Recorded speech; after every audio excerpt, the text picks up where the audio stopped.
सालों पहले एक शहर में एक साहूकार रहता था, जिसके 7 बेटे और एक बेटी थी। बेटी का नाम करवा था। साहूकार ने अपने बच्चों का पालन पोषण काफी सही तरीके से किया था। सभी भाई अपनी इकलौती बहन को बहुत मानते और उस पर अपनी जान छिड़कते थे। उन्होंने उसकी शादी एक अमीर साहूकार के साथ एकदम सही तरीके से की। एक दिन करवा ससुराल से अपने मायके आई। सभी भाइयों ने उसका जोरदार स्वागत किया। उन्होंने पहले अपनी बहन को खाना खिलाया, फिर खुद खाया। इसके बाद सभी एक साथ बैठकर बचपन की यादें साझा करने लगे। इसी तरह कुछ दिन बीतते चले गए। एक दिन शाम को जब करवा के सातों भाई अपने काम से घर लौटे तो उन्होंने देखा कि उनकी बहन काफी उदास होकर बैठी थी। अपनी बहन करवा को उदास देखकर सभी भाई चिंतित हो गए। वो तुरंत उसके पास गए और उदासी का कारण पूछने लगे। इस प्रकार करवा ने बताया कि उसने अपने पति के लिए करवा चौथ का उपवास रखा है और चांद के इंतजार में सुबह से भूखी प्यासी है। जैसे ही चांद निकलेगा वह उसे देखकर अपना उपवास तोड़ेगी।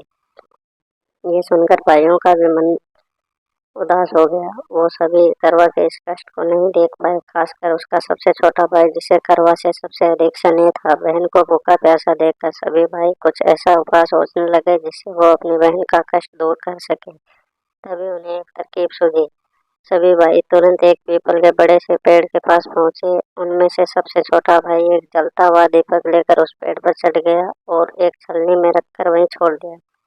इसके बाद पूरे गांव में हल्ला हो गया कि चांद निकल आया। करवा भी उस जलते दीपक को चांद समझ बैठी और जल्दी से पूजा पूरी कर अपना उपवास खत्म करने के लिए बैठ गई। जैसे ही उसने खाने का पहला निवाला उठाया, उसकी नजर भोजन में पड़े बाल पर पड़ी। उसने तुरंत इस निवाले को अपनी प्लेट से निकाल कर दूसरी तरफ रख दिया। इसके बाद उसने दूसरा निवाला अपने मुंह में डाला, तभी उसके दांतों में एक कंकड़ा फंसा। उसने झटपट उस निवाले को भी प्लेट से हटा दिया। इसके बाद उसने तीसरा निवाला अपने मुंह में रखा कि तभी उसे एक बुरी खबर मिली। करवा को पता चला कि उसके पति की मृत्यु हो गई।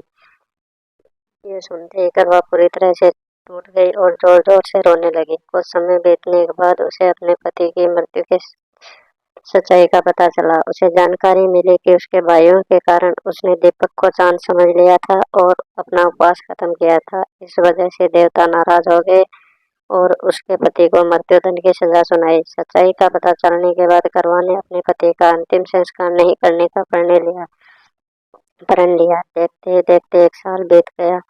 करवा अपने पति के मृत शरीर के पास बैठी रही। वह रोजाना अपने पति के शव पे साफ करती और वहां उगने वाली घास को भी हटाती रहती थी। 1 साल के बाद फिर से करवा चौथ का पर्व आया। हमेशा की तरह सभी महिलाएं इस व्रत को करने के लिए एक साथ जुटी।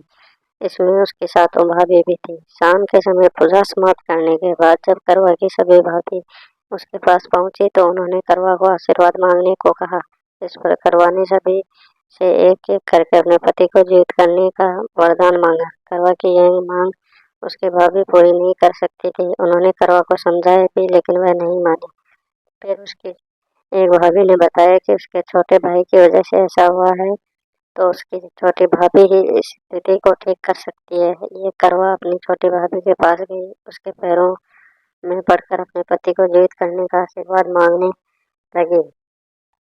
पहले तो उसकी भाभी ने बहुत टाला, लेकिन अंत में उसकी छोटी भाभी ने अपनी तर्जनी अंगुली को काटकर उसमें से अमृत की एक बूंद करवा के मृत पति के ऊपर डाल दी। जैसे ही अमृत की बूंद इसके ऊपर गिरी, वह जिंदा हो गया और जय श्री गणेश के नारे लगाने लगा। इस घटना के बाद से ही ऐसी मान्यता है कि करवा चौथ का व्रत करने से गौरी शंकर भगवान खुश होते हैं और महिलाओं के सुहाग की रक्षा का वरदान देते हैं। तो इस प्रकार से करवा का पति जीवित हो गया और सभी करवा चौथ का व्रत करने वाले महिलाओं का सदा सौभाग्यवती रहे। अगर वीडियो अच्छा लगा हो तो हमारे वीडियो को लाइक करें और चैनल को सब्सक्राइब करें। तो इसी प्रकार से आने वाले व्रत की कथाएं सुनने के लिए हमारे वीडियो को चैनल को सब्सक्राइब करें।